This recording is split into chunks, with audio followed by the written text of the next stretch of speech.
Zaïre Emery taille patron, le Barça en pince pour Fermin Lopez et la rédemption d'Onana et Maguire à United. Je te résume cette troisième journée de Ligue des Champions en moins de 3 minutes.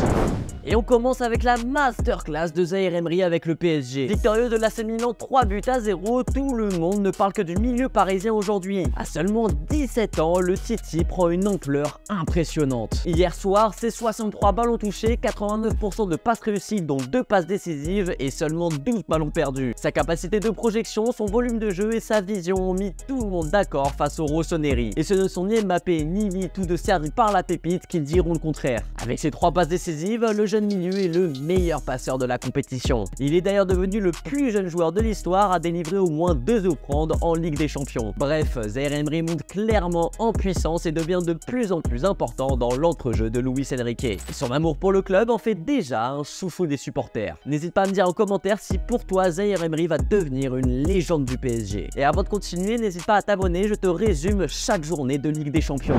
À Paris, on a Zaïre Emery et au Barça, on en pense aussi pour une nouvelle pépite. Fermin Lopez, nouvel arrivant en équipa dans l'effectif de Xavi, mais déjà tout le monde d'accord. À 20 ans, le jeune espagnol a réussi à gratter du temps de jeu grâce aux nombreuses blessures en Catalogne. Mais il pourrait bel et bien bousculer la hiérarchie dans l'entrejeu barcelonais. Au milieu des Gavi, Pedri, De Jong et Gundogan, le petit Fermin s'affirme et montre de très belles choses. Et face au Shakhtar, il a encore démontré tout son talent et sa confiance. Au-delà d'un but magnifique sur une frappe limpide, son activité sur le terrain est saluée. Il ne se cache pas, il propose des solutions, il élimine, il dribble ou il tire. Bref, une vraie pile électrique. En tout cas, il faudra que le Barça nous donne des explications sur son usine de clonage à la Masia. N'hésite pas à m'écrire quel milieu de terrain tu verrais pour le Barça.